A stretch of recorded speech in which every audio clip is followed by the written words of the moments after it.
Hello, everyone. I'm Jess. I am the chair of Sound Sense and a music practitioner and educator. And I'm here today with Lee Willingham, who will tell you more about himself in a moment, in the first of our series of training the community musician, can't even say it, conversations.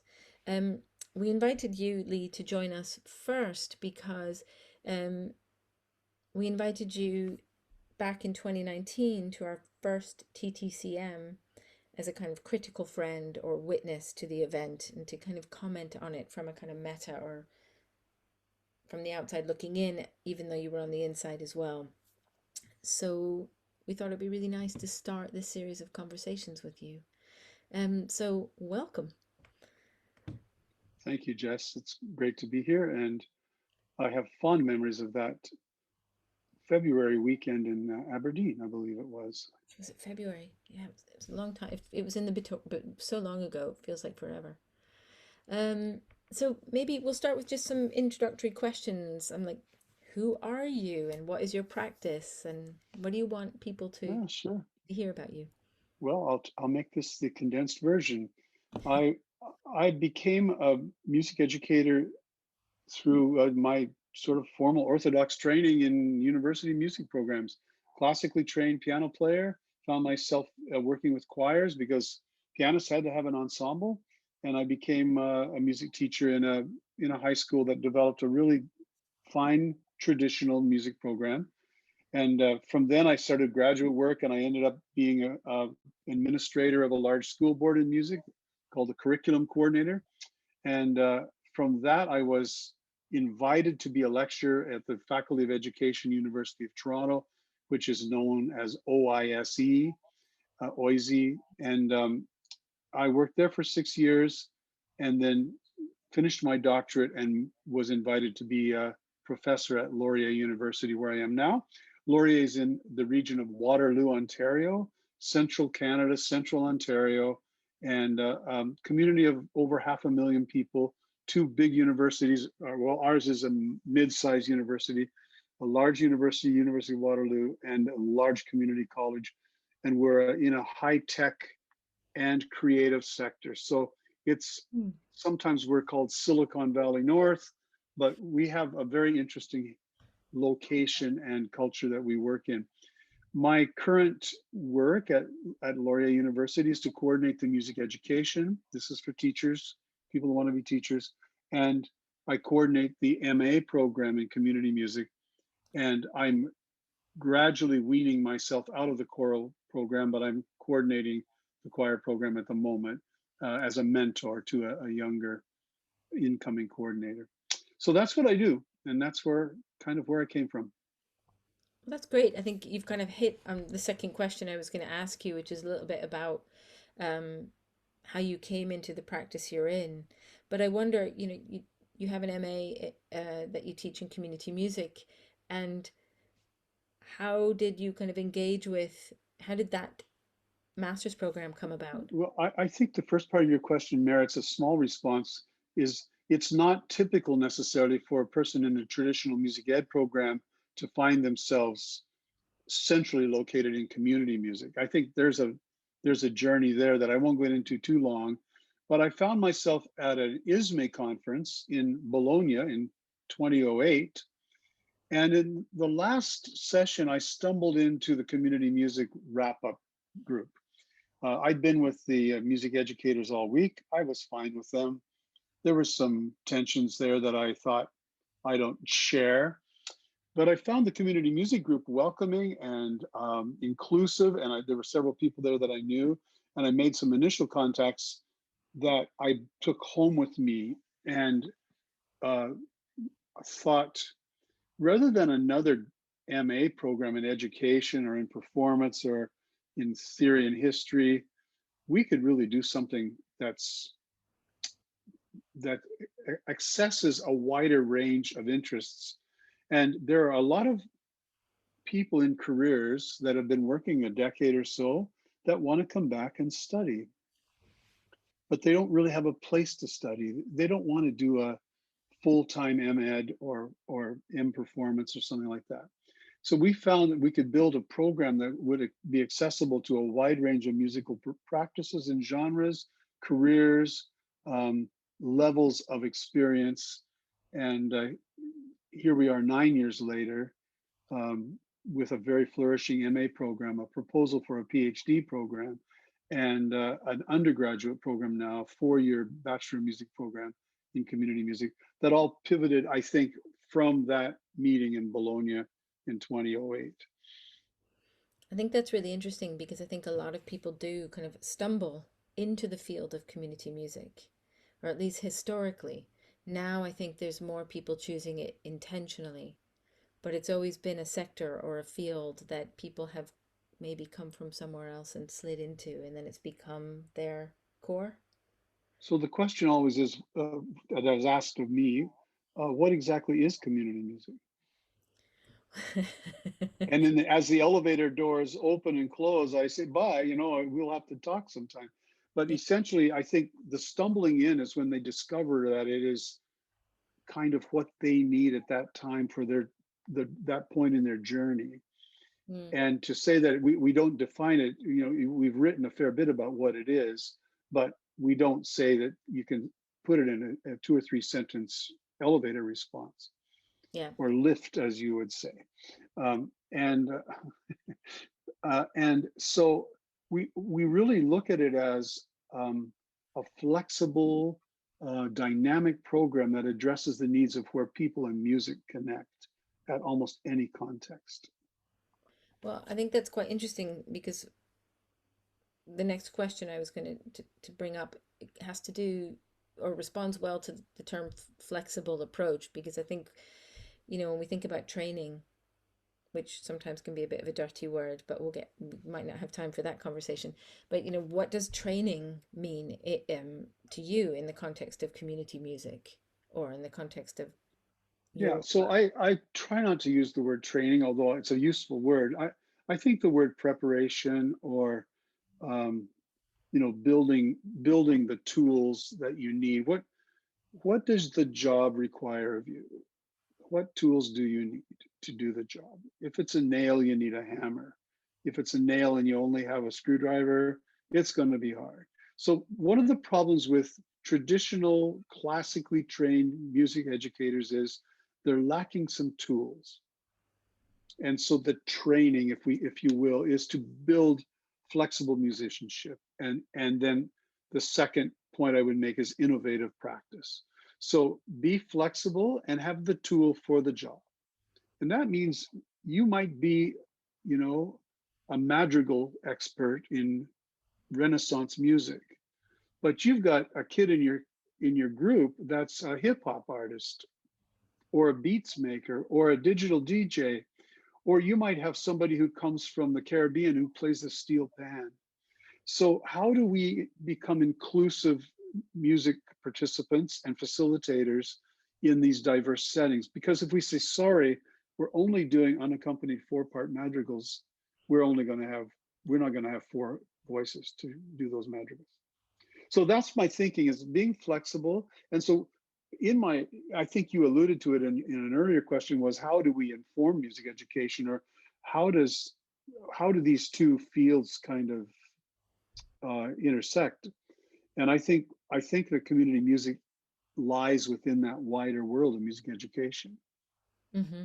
I think it is a form of music education. If you think about participation, creativity, spontaneity, facilitation, all of those things, flexibility and innovation as kind of teacher tools, I think they're also music facilitator tools. I, So I think that they inform each other, they cross pollinate, and I'm really much against walls and silos.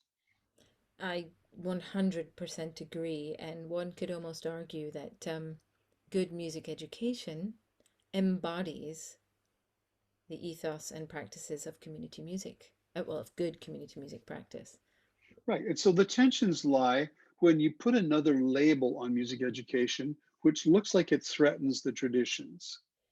So, my students, many of them had really good secondary school music experiences, and their teacher said, "You're really good. You should go into music. You'd be a really good conductor." So that's the voice in their head. I'm here because I'm going to be a really good conductor. And then I get in Willingham's course, and we're not learning conducting. We're learning how do you how do you improvise, or how do you what's a songwriting thing, or how do you take a pop tune and do a cover version of it, or how do you create something based on the syllables of your name. I mean, just going there. And they'll come to me about 3 weeks in and go, when are you going to teach us how to teach music? And so my point is, we're going to cover that. We've got one class on conducting. That's about all you're going to need to know. I also teach choral techniques, so I mean, I'm being totally facetious here. But Right. in a sense, I'm opening up pathways for different ways of being innovative, and to take the podium power hierarchy that is the legacy of so much traditional music education, and to put it in the community music circle. And you can almost accomplish the same outcomes by changing the idea that the responsibility of this group is the teachers, and now we're co-creating, and now we're working as a community of voices, as opposed to a voice that's conforming, that all the other voices conform to. So it sounds like there's almost a kind of different levels happening. So you're offering them different skill sets, but having to do it perhaps, and correct me if I'm wrong, but through the lens of that they come in with an expectation of the one way that music education or teaching music is supposed to be, and you're giving them experiences that change that, but also tools to enable them to do it differently than they have perhaps experienced or Yeah, expected. exactly. Well put. We're putting other possibilities in front of them that generates a fair bit of excitement in many of them. But I'm not, Surprise. I want to make it really clear that I'm not for canceling Beethoven, right? I'm not for saying no bands, no choirs. I'm saying there's room for both. For all. We can have a very inclusive and dynamic conducted ensemble program that doesn't, we got to be careful here, but I would say only the caveat is that you don't damage kids in the process, that you give them voice, but you can still be a disciplined, conducted group.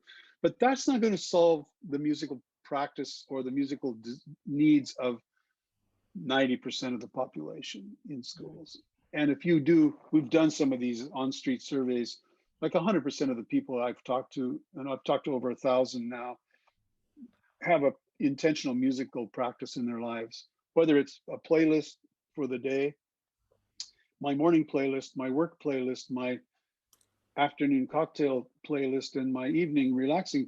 They have music in their lives. Oh, by the way, I play guitar in a cover band. Oh, you do, but you're not, so those are the people that we're not attracting to our traditional music ed programs, but they want to do music, and they want to do music better, and they want to be better at their leisure time and their hobbies. So I just see this community music has this tremendous capacity to enhance the lives of people.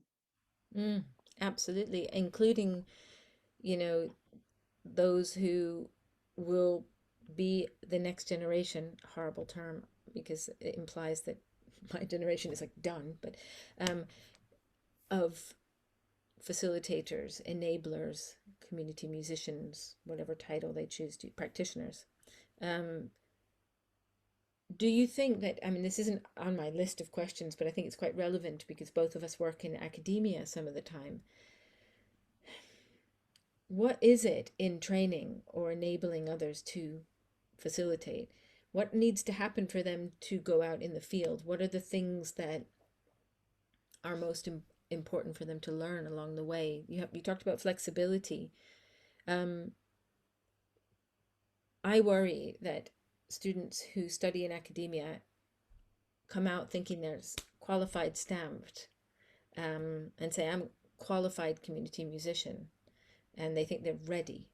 So, are there stages that you think are really intrinsic to being ready to be in the field, out with the classroom or as part of the classroom?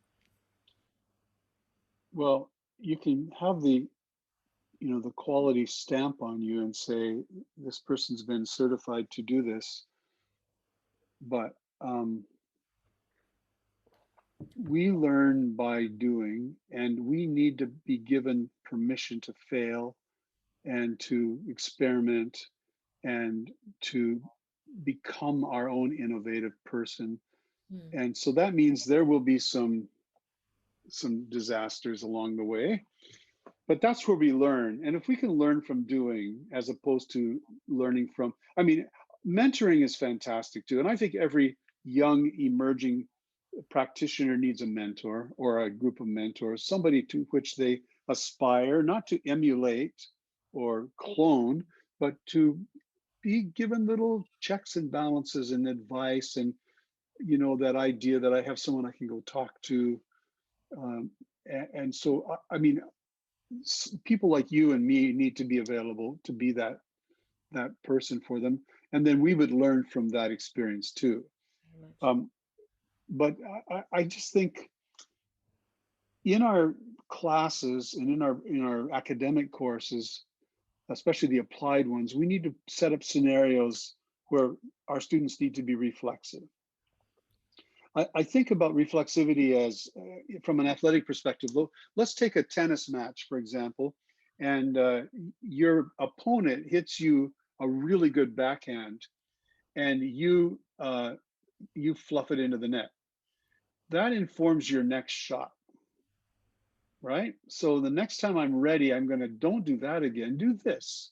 Now you hit it back successfully, and you're now ready for that opponent's return. And now you're engaged in a reflexive, dynamic trial and error. This worked, that didn't work. This worked. Okay, that works. And that's the way we learn. We build our tool chest. We don't come with a list of tools and say, now it's a hammer and here's a saw, and now we're going to use this. We are in, we have this capacity to do the job the best we can based on our experiences that we've just had. So that, I feel strongly about that, and that's a bit messy. It's somebody that wants a nice, neat, tidy thing. There's a checklist to do these, and you'll be fine. Sorry, you got to get out there and get dirty, get muddy, try a few things, have a few disasters, debrief, decompress, go at it again, talk to your mentor. Yeah. I mean, that's the process, and you know what? I still kind of do that myself.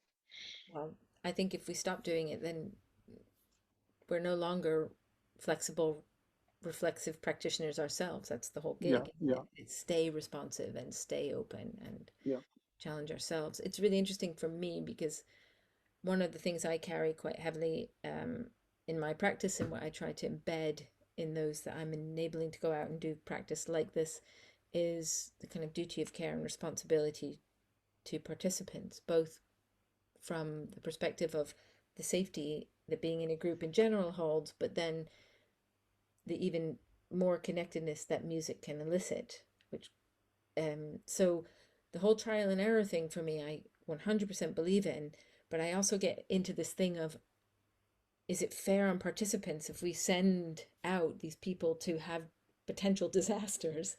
Um, so it becomes this layered thing of I have a duty of care to my students to have meaningful growth opportunities, or people I'm training, but also participants to not be the recipients of disasters. So it's a really interesting mix, and of checks and balances. yeah. Yeah. Well, I also think a couple of things. One is to, when you're out there and you find yourself in the job, on the job, is do what you do well. Like, capitalize on what you do well. Yeah. We all don't do everything equally well. And then work on the things that you don't do well. Yeah. Introduce those things a little bit at a time, or be very vulnerable and upfront and say, look at everybody, let's try something I've never tried before, and I'd love to know how it worked. Yep. And everybody in on that. And if people say, no, I don't want it, okay, then don't do it. But people are generally going to say, oh, he's going to take a risk, or she's going to take a risk now. Let's see how that goes. And And also, if you, I strongly believe and try to show this as an educator to the music students in my class, that idea of being genuinely authentic like that, you get it back. So participants will then take that risk with you versus Yeah. And if you make a unbeknownst. fool, if you make a fool of yourself and everybody has a good laugh, that's all right too. Yep, Yeah. exactly. Because then so I mean, I think the inference of the underlying current here is the facilitator is responsible for creating a safe environment so people feel fear is the big blocker of creativity, right? So I'm not afraid to be with you, but I also realize you're not afraid to fail. And if I crash and burn, I pick myself up and say, well, I know this works. We're going to do this now, and let's debrief later about that. That didn't work. We won't do that the same way again. We will do it different. Yeah. Um, I think part of this also, there's a little difference here. If you're in a music classroom, you're probably following a government policy curriculum. And so there are learning expectations that must be achieved in order to say, we've done this level. When you're in a community music practice, and let's say you're working in a song circle with senior citizens or a drum circle with new migrants that are in your community, you don't are not necessarily working from a prescribed list of outcomes, but you're more dealing with an emergent set of outcomes. So as we do this, this is emerging. There's confidence with voice, there's confidence with rhythm, there are ideas coming forth. Those are emergent, they aren't preset. And Mm. I think there's a different approach in a school classroom, and hopefully we can be a bit more emergent in our school classroom settings too. I love that idea of emerging outcomes. I think that's a Mhm. really great piece of terminology that actually I haven't heard before. So thank you for that. Um, if uh, all community musicians had to develop three attributes or skills, what do you think they could or should be? See, now you're pinning me down and I'm unpinnable. But well, Amongst. I go back to so you've got to have strong personal musicianship to start with. So we start with that. I would say, and I'm not defining what that means. It means that you're comfortable using the musical idiom as a voice and expression, a way of engagement. So if you don't have that strong core musicianship, that could become it could come from lots of practice with oral tradition and folk pop world music stuff, or it could come from like me from traditional conventional kind of degree programs that I, or working in the church, which I did a fair bit of music in the church. So developing that strong personal musicianship. I think the second thing is um, I, I've already alluded to this, but being responsive to your group. So not being ironclad, but being responsive. Number three might be a huge appetite to learn and to grow. Mm. So just to keep that capacity for change, flexibility is part of it, but also just deepening, go deeper. Um, I would say that there's another piece in here that's kind of inherent in community music, and that is to have social, ethical concerns, so that you're aware of the social issues with the group you're working in, both the wider global issues, like we're in a pandemic now, how can we ignore that in our music? But also there could be local concerns. There could be some eco-climate justice stuff. There could be anti-racism. We're dealing with the whole idea of decolonization now in our curricular legacies. Like all these things, be aware, socially aware of that, and incorporate that in your music. Give music that voice. Then that music, the level of engagement then becomes really deep and personal. I'm with you. I'm with you, Lee. So I think those are three or four things that I would say right now, as of this date and this time, I'm using as my essentials. I could talk to you all day, Lee, and we've been known to. So I'm instead going to thank you so much for being our inaugural conversation for training. Thank you very much, Jess. And we should stop because we're probably boring people by now. Well, maybe. Thank you so much, Lee, and I hope I see you in 2022 face to face. We'll do it. Let's do it. Okay, thanks so All much. right. Thank you.